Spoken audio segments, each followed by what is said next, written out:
Welcome, Right Riders. Thank you so much for joining me on today's live stream.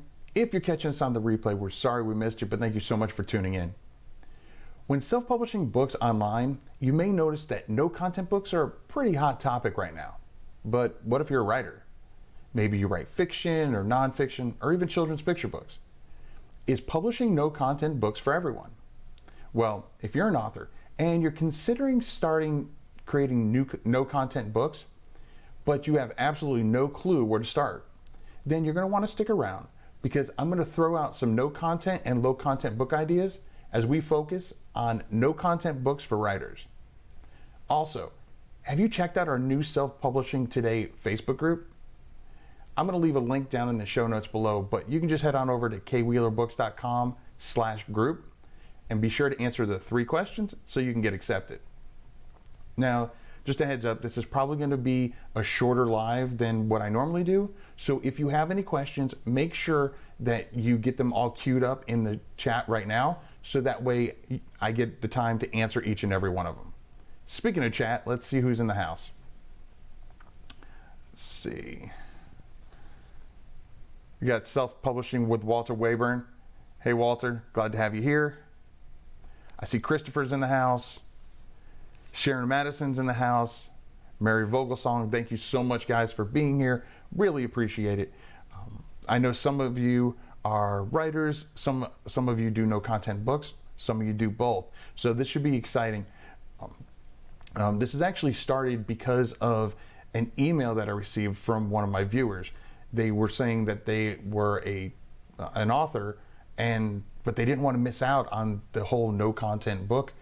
You know, I don't want to say fad, because I mean no content books have been around for a while, but they didn't want to lose out, but they had no clue how to start.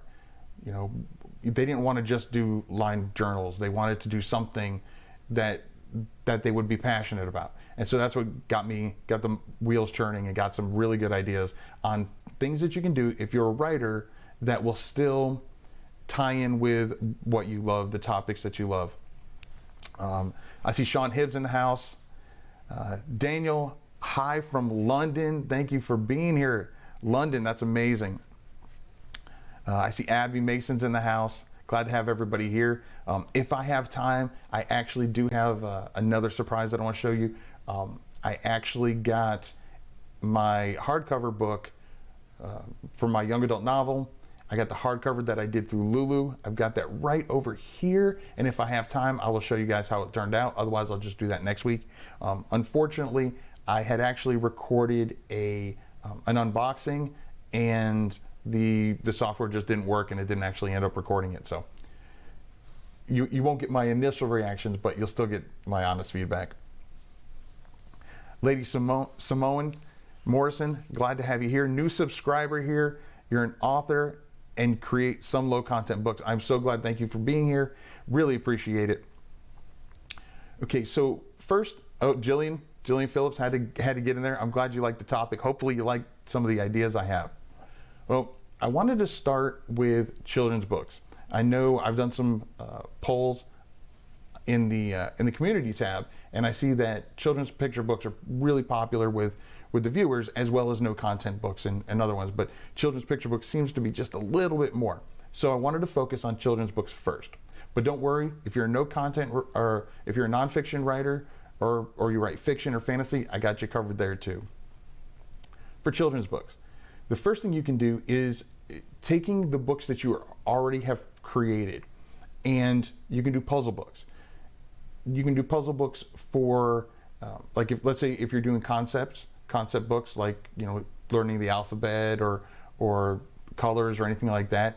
You can do a matchup where you've got the letter on one side and you've got a picture of an apple, so they'll do the A with the apple. If you're doing colors, then you can do, you know, maybe a stop sign that's not colored in with the color red, and they can match things up like that. You can also do, as the age gets older, you can do some books where you're actually doing word searches, where they can find words, and you can change the complexity based on the age of your ideal audience. Also keep in mind that puzzle books don't necessarily have to have words in them. I've talked about it before, but you can do like tic-tac-toe games on your pages in your puzzle book, as well as hangman and things like that. So even without including any words whatsoever, you can still do some puzzle books. The second idea for picture books is coloring books. You can take your images that you already have, or some of the main characters, and turn them into coloring pages and do a coloring book that way. Or you can just do some general pictures that you can get off some image sites. Make sure that you pay attention to the licensing and attribution if you need that. But you can do coloring books. Manuscript pages. And what I mean by manuscript, because there's two different types of books they call manuscript. If you're into music, they actually have manuscript paper, which is where they write their notes and stuff like that. I'm not into music. I write songs, but as far as the music side of it, I have no clue. But manuscript paper, what I'm talking about is where children learn to write. Usually it's dotted lines, and they learn to write their letters. Maybe they're learning cursive. Maybe they're learning how to spell, how to write words, so they already know their alphabet, but you're having them write out the word cat or dog. So it all depends on your target audience age range on what you would include. So again, and just because your target audience for that book may be one age group, you can still create no content books for younger kids or even older kids. The next one is a blank storybook. Now, I actually did a video where I show you how to create blank storybook pages, and basically there's a box where the child will draw the picture, and then there are dotted lines where they can actually write their story. This is going to be for a little bit older age group, ones that can actually write, but absolutely the ones that I have, they sell very well. So again, another option that you can do if you write children's picture books. Now, here's a bonus tip, and I just came up with this the other day. Like, I had already had my list, and then this just dawned on me. Children's picture books. You can take your illustrations that you already have, and you can find little elements that are in it and do like a hidden pages type of book, or even just a hidden pages page within a puzzle book. So without getting any other illustrations made, therefore saving you time and money, you're using the already existing illustrations to create a different type of book. Now, some people may ask, and this goes for nonfiction as well as fiction, why would I want to do no content books and low content books? It all comes down to one more offering that you have for your target audience. It broadens your range, it broadens your obviously your number of books that you have, but it also gives your audience that loves your book one more way to consume a different version of that story. So those are the ideas if you write children's books. Let me know what you think in the comments and in the chat.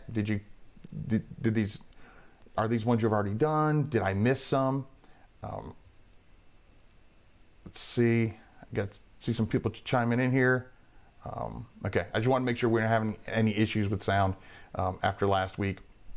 Okay, so next, I'm going to focus on fiction authors. If you're a fiction writer, the one thing you can do is you can do a low content book that's basically a continue the story type of book.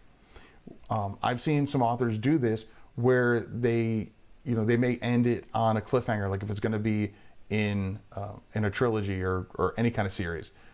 And they have, for all intents and purposes, basically a journal with some prompts in there, and you have them continue the story.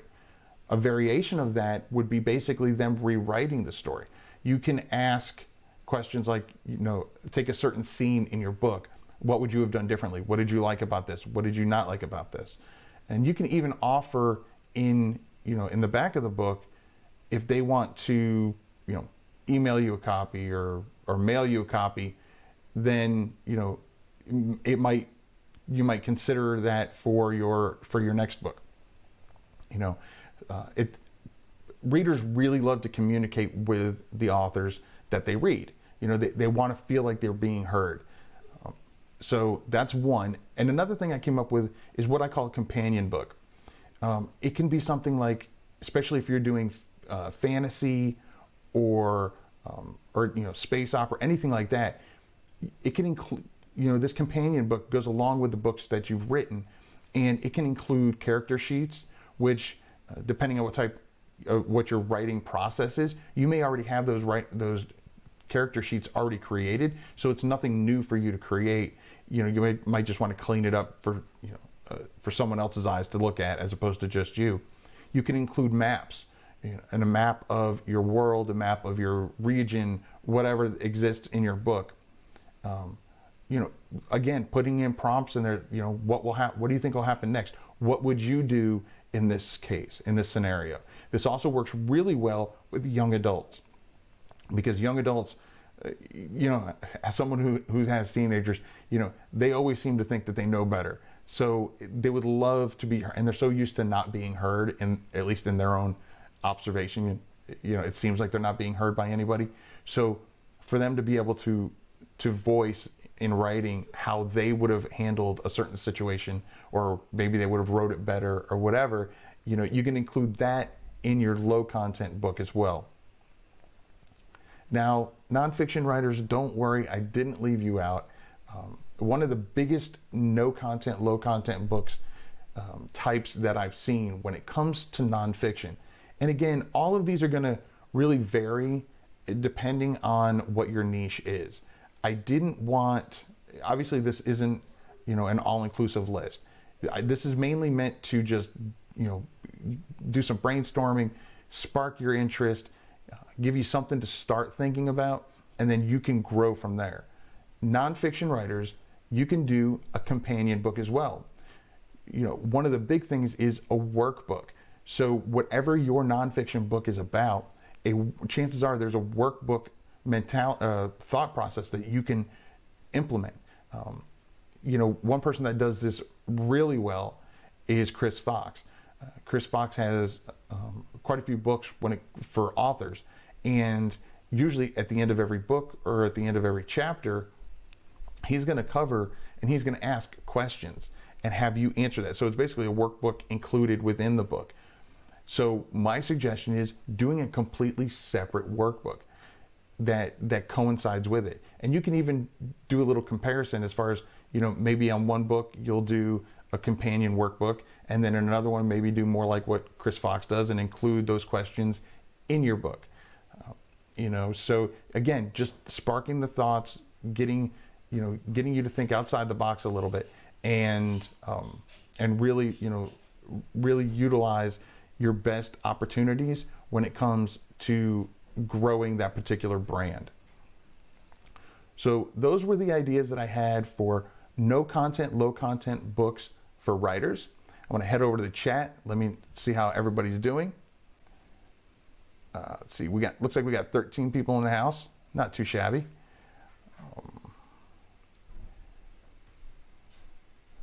Let's see, Jillian, glad to have you here.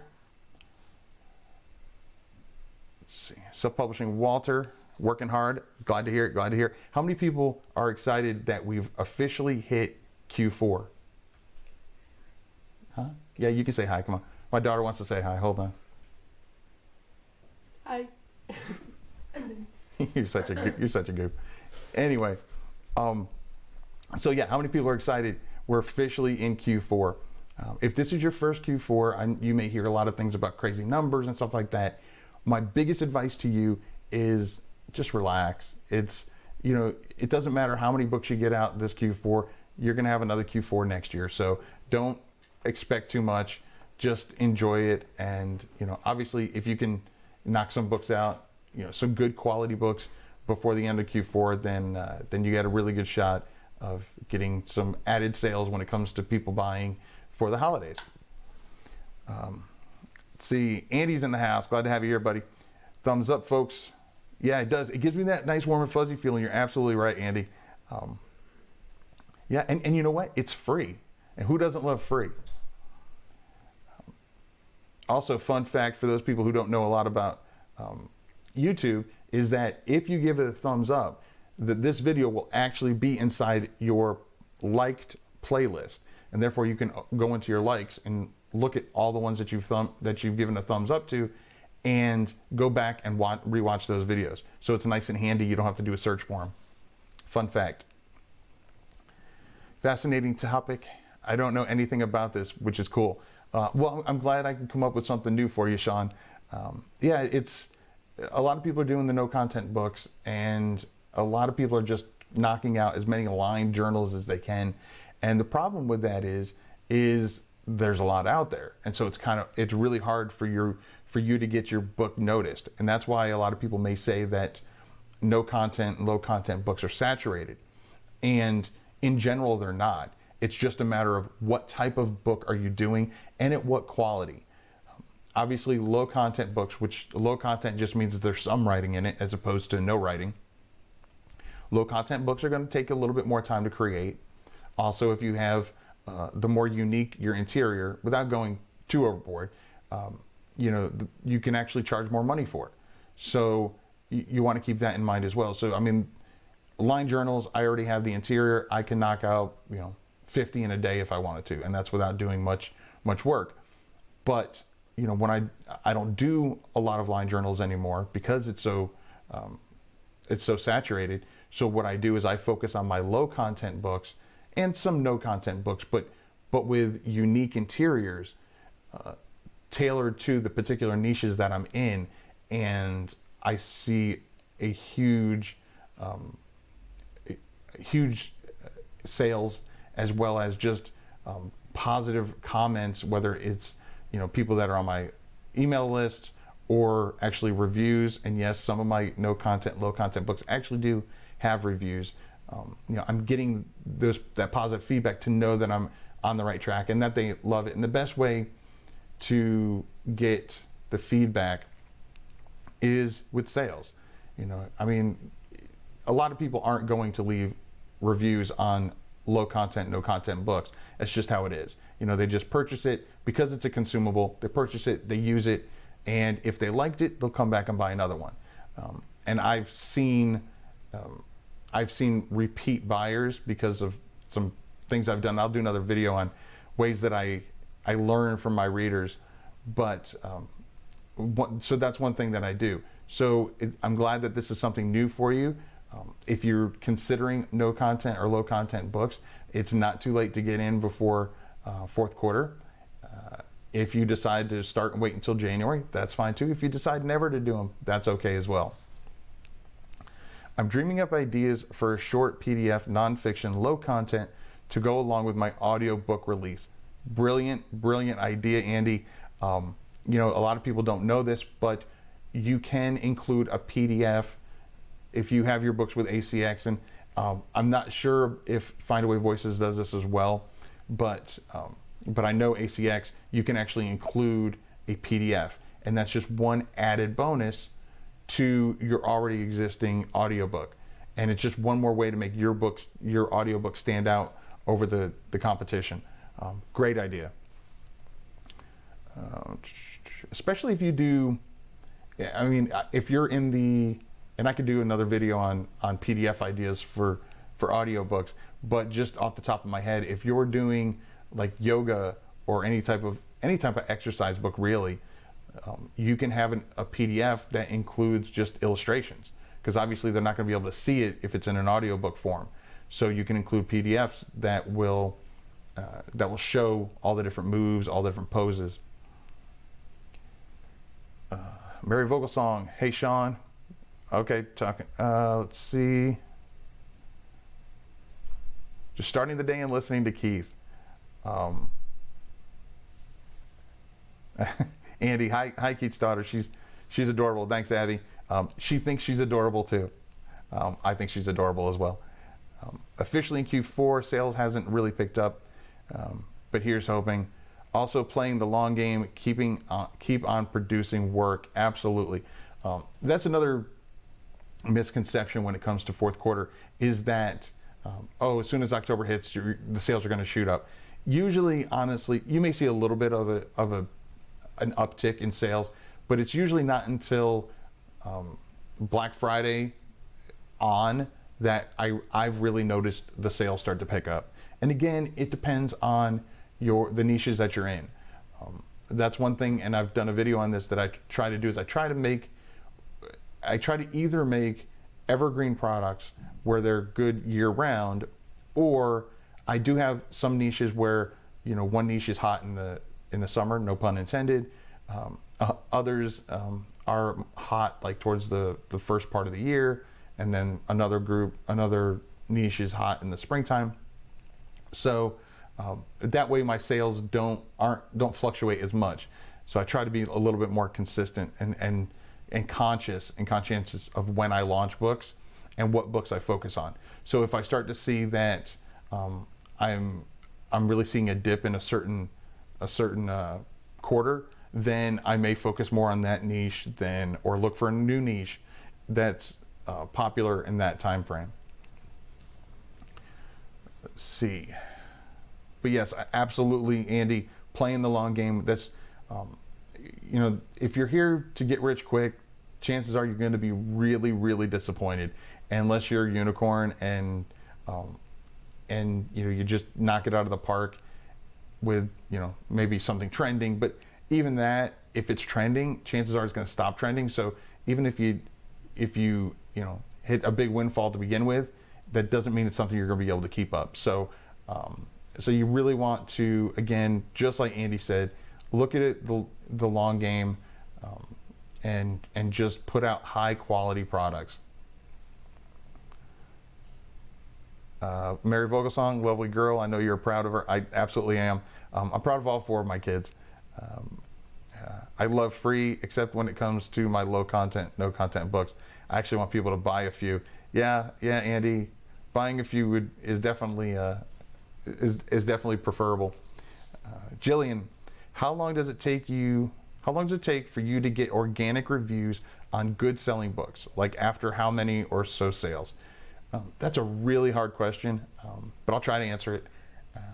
It's because a lot of it depends on what type of book it is. I've had books that I've sold thousands of copies and don't even have one review. And then I have some that sell, after I sold, like, okay, so for my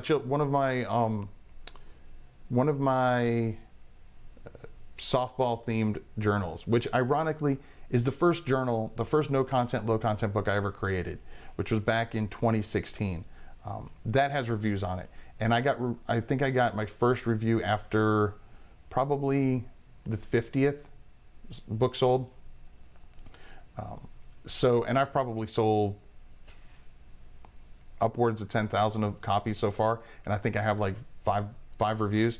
So it fluctuates. A lot of it depends on your niche. If the people like softball, they're a very vocal group, and so if you're in that type of niche, then you've got a better chance of getting reviews. Another one is if you do no content books for children, which again, I did a whole list of some ideas that you can do. Parents, teachers, grandparents, very passionate about what they're buying for for the children in their lives. So you have a better chance of them leaving a review, positively or negatively, than if you just do like a line journal. So I hope that answers your question. Full disclosure, it's Dale's idea. He's a genius. Oh, Dale is a genius. The long game is something that Dale talks about a lot. And if those of you who don't know, we're talking about Dale L. Roberts, which, by the way, fun fact, 2 things. 1, I got my banana sticker. Yes, I did. Very excited. And then number 2, he's doing a live today, 6 p.m.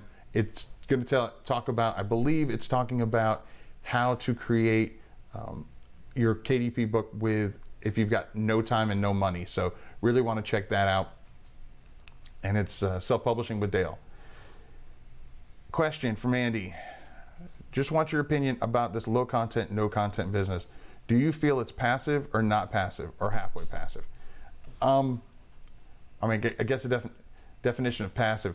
Once you create it, it's done. Like once I create them, I don't do any updates or anything like that, which is not true of my nonfiction and fiction books. In my fiction and nonfiction books, especially my nonfiction, if I catch a typo or like for my nonfiction about how to get book reviews and keep your friends, that one, as Amazon changes what they allow, I have gone in there and updated it because I want to make sure that it's still relevant and nobody's going to get into trouble by following the steps that I give.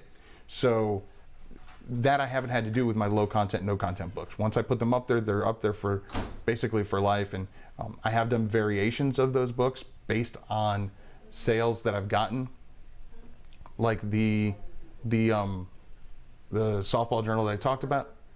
That I did, once I got some reviews and I read their comments, I did do a second version where I, made it a little bit shorter, added some changes to it. So, but to me, that's a new book. It's not changing the one that already exists. So I would say it's passive, but again, it depends on what type of book you're putting out there. And as long as you put out the good quality, you shouldn't have to make any changes once it's out there. Good question, Andy. Karen, glad to have you in the house, Karen Ray. Thank you. Your ideas always spark creative ideas. I'm glad. I always like to think outside the box, and so that's kind of what I want to instill in you and help everybody to, again, just try to go. So many times people like to go the path of least resistance, and the problem is you go the path of least resistance, it may also be the path of least results. So a little bit of resistance, a little bit of extra work can really, really pay off. Is Amazon your best pick for a sales outlet? Do you focus on offering in multiple places? Kind of best practice advice question. Good question. As of previously, majority of my sales do come from Amazon. That said, I do have some books that are wide. I have some books on Draft to Digital, and I've got some books on Google Play, directly on Google. So I am wide. I do have, I am putting more books out there as they come off of KDP Select, especially with fourth quarter. I decided to make that conscious decision. The way that I decided is I looked at if I was exclusive and I was using KDP Select for my books, I looked at my KENP, which is the page counts. When you're thinking that you're only getting half a cent per page, usually less than half a cent per page read, then, my fiction book, that's over 300 pages. That one, absolutely, I'm probably going to keep in the KDP Select program for a while, if not its entirety. Some of my other niches, again, depending on the niche that you're in, if that readership tends to read off ebook more than paperback, then you absolutely want to consider going wide, because there's a lot more options out there and outlets for selling your ebook than your paperback. The great thing about, even if you're in the KDP Select program, you can still have your paperback wherever you want. But there are a lot less options as far as outlets to put them on. I know Draft to Digital is working on their Draft to Digital print version. I actually was in the beta group, and so I have tested it. I can do a video later on my thoughts of it. But just a little spoiler right now, the KDP, the Draft to Digital print, the only outlet that they deliver to is Amazon and Amazon's expanded distribution. So because of that, I don't see it as a viable option right now until they start adding some more outlets, because otherwise I might as well just put it on KDP and get my full royalties as opposed to doing it through another outlet. I hope that answers your question. But yeah, so I do have books that are wide. Another thing, and again, it depends on what your niche is, and I talked about this before, but like I do craft fairs, I do I do book fairs with the local schools for my children's books. One of the big outlets I use for softball is I go to softball tournaments, and I have a table there, and that's where I actually sell the majority of my softball books and softball journals. So it depends on what niche you're in, and what kind of time you have available, and what other outlets you have available offline. But when it comes to online, it also depends on your reach. But with ebooks in particular, unless you're going to really reap the benefits of the KENP page read, then your best opportunity is to just be wide, because your viewers are everywhere, your readers are everywhere, so you want your books to be everywhere as well. Amazing question, great question. Let's see.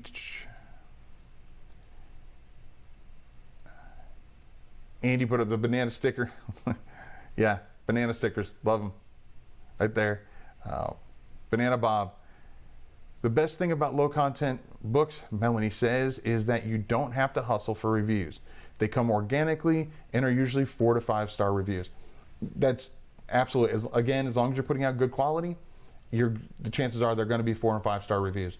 One of the biggest ways that especially if I'm jumping into a new niche, that I do, and I do this when I'm writing regular books as well, but pay attention to your competition's negative reviews. Pay attention to the 1s and 2 stars, even the 3 stars.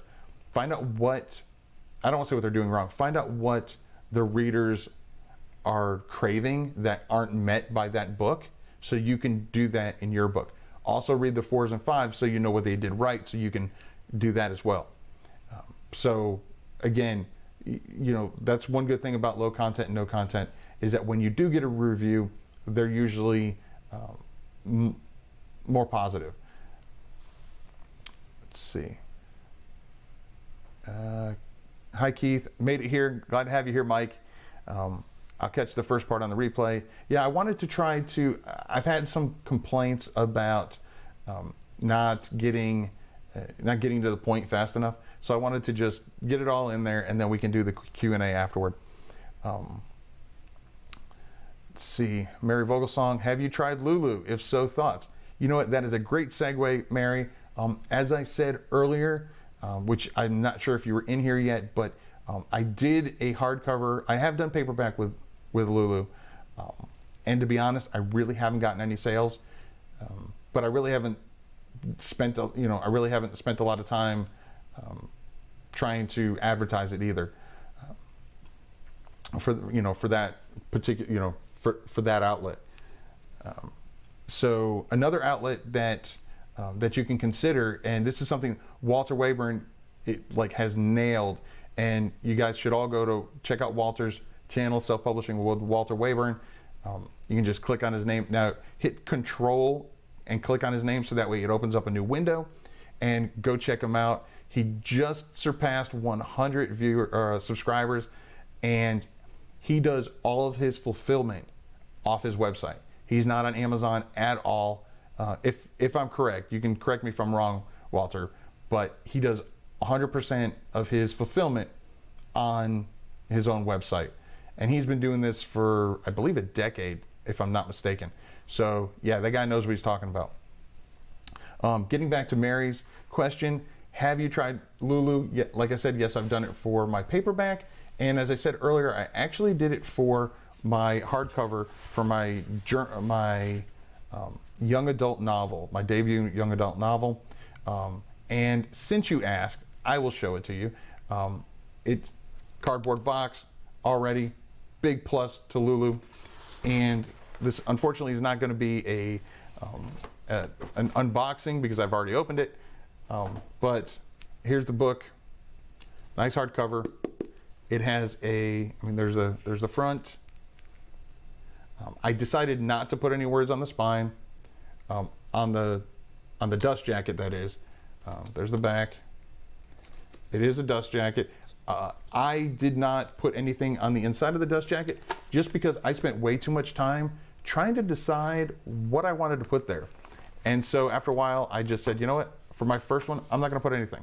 So that's, like I said, just both sides. In the interior is black, and then on the spine, I don't know if you can see that, but it's actually gold lettering. It just says the name of the book. The pages nice and crisp.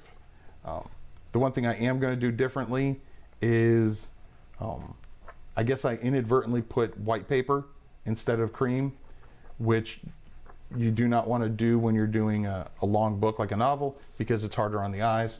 But yeah, absolutely high quality book. Pages, I mean, the pages are pristine, no warping or anything like that. So I'm extremely pleased with how this turned out from Lulu. Now, the one issue that I have with hardcover books from Lulu is that they're only available through Lulu. You can't, you can't have it on Amazon or anything else. Like, they don't distribute that way. But that said, that's just a minor inconvenience. I just have my website redirect to the Lulu sales page. But a good thing about it is when they go through the Lulu sales page, you can actually set up a discount for those people. So like this one, I believe the hardcover is selling at $34.95, but anybody who buys it through that link, they get a 25% discount. So it's a huge discount for them. It's a win-win. And I still make, I think I make like $5 off the discounted price. So it's still a win-win. And I honestly just wanted a hardcover. So many people who have bought the paperback asked for it. So like at the tournaments that I go to and stuff like that where I sell it, they've been asking for a hardcover, so I decided to create it. Plus, I can have more information to share with you about Lulu's hardcovers. Let's see.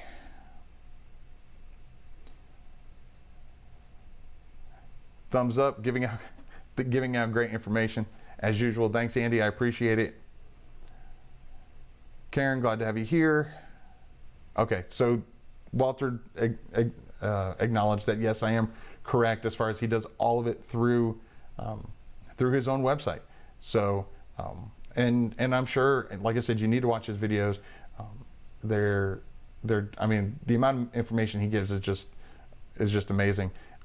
But obviously, don't think that, I mean, it's not something that happens overnight. You know, it's something that he built up, but now he gets a full-time income, if I remember correctly from one of his videos, and he's doing it straight off his own website. He's not relying on anybody else, and that's what truly makes them his customers.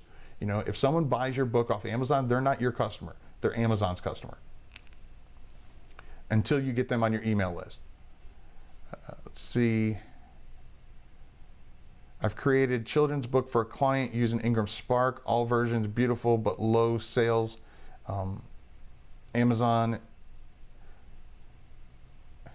Ingram Spark distribution alluring through IS, but author marketing still needed. Yes, absolutely. And I will tell you, and this is something that I covered last week, I believe, when I talked about self-publishing versus traditional publishing.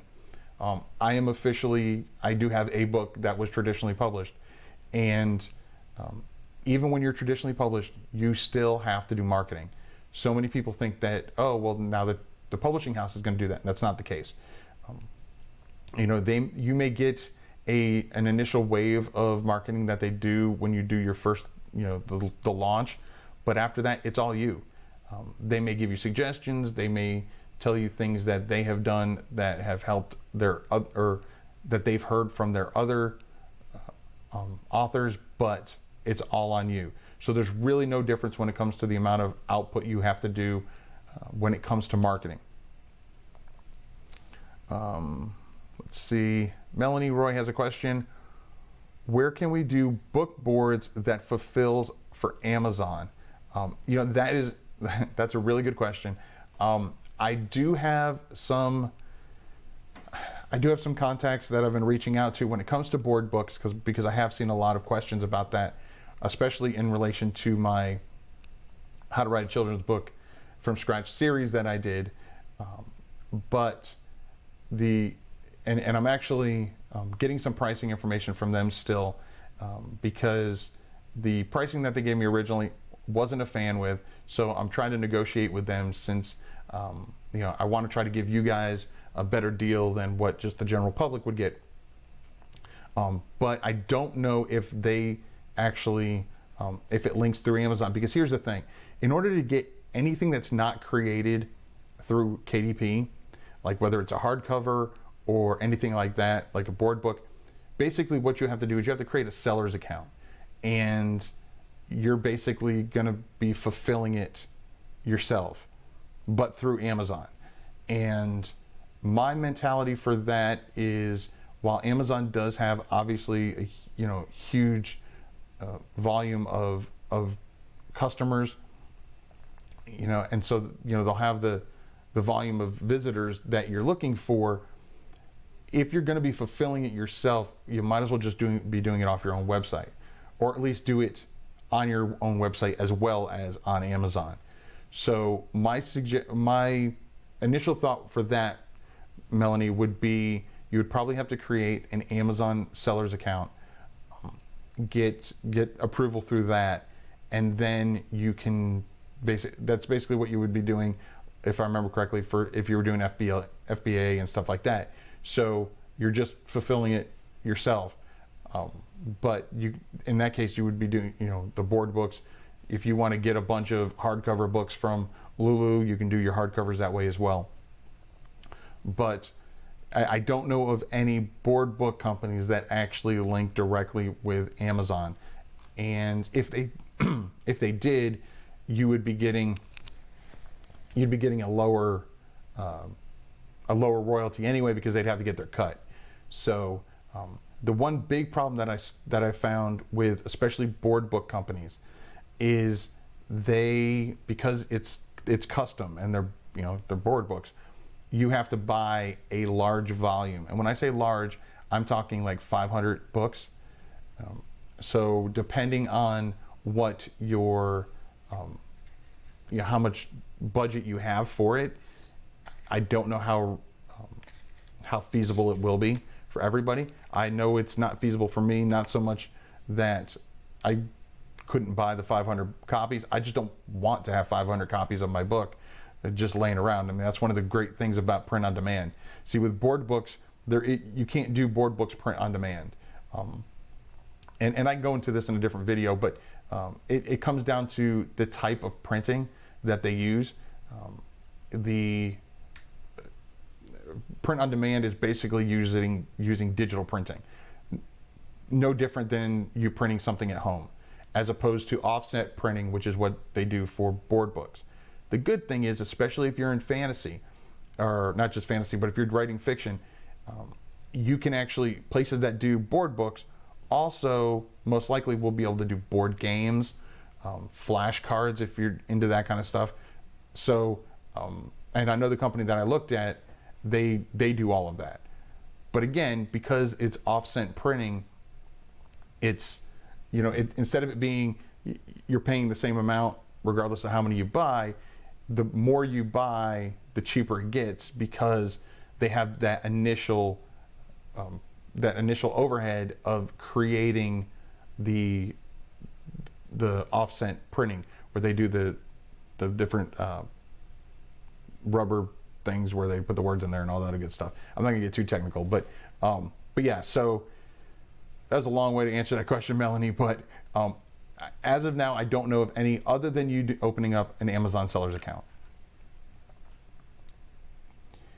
Anybody have any other questions? I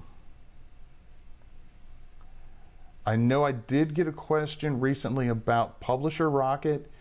They were saying that the Google, the Google searches was not showing up. I just tested it out today and it's working fine for me. So if you're having that issue, I would say, first of all, make sure that you're running the most updated version. And if you are, then just before you send a note to support, I would search for something that you know is going to have Google searches. Because if you know it has Google searches and it doesn't show up, then you know that there's clearly something wrong. But chances are you're probably just running an older version, because sometimes they'll create an update and they'll find a bug and then quickly fix it. So you might be somewhere in that transition. So, anybody have any more questions? Again, don't forget to check out the Facebook group, Self-Publishing Today, on Facebook. I know not everybody's on Facebook, but I wanted to give a lot of people had asked me, do we have a Facebook group? And I wanted to create one so that's a place off of YouTube, so you've got multiple options. Will I come up with a different group on a different platform in the future? Maybe, but Facebook and YouTube are the ones that I'm on the most. So it's Self-Publishing Today. On Facebook, you can just go to kwheelerbooks.com/group and check it out. Remember to answer the 3 questions. They're not tricky questions, but you need to make sure you answer them or you will not get accepted. I'm having the same issue with Publisher Rocket, and I have the latest version. Okay, then yeah, I would send a message, Christopher, to KDP support, or not KDP support, to Publisher Rocket support. Dave and his team are really responsive, so you should be able to get a response fairly quickly. And once you find out the answer, be sure to comment on this video, because I would love to hear what the fix was, and that way I can share it with other people and we can all learn from one another. Any more questions, concerns, comments? If you guys have ideas for future videos that you would like to see me do, make sure that you tell me that in the comments. And if you have put anything in the community tab, I try to check that regularly. Unfortunately, for some reason, YouTube alerts me on everything else, but they don't alert me when I have a new comment on the community tab. So I'm just gonna have to make it more of a habit to check it each and every day. They're gonna look into another issue I'm having also. Yes, absolutely, and make sure you let us know about that too. Because chances are, if you're running into an issue, Christopher, somebody else is running into it as well. So, until next time, I'm Keith Wheeler, and remember to write right.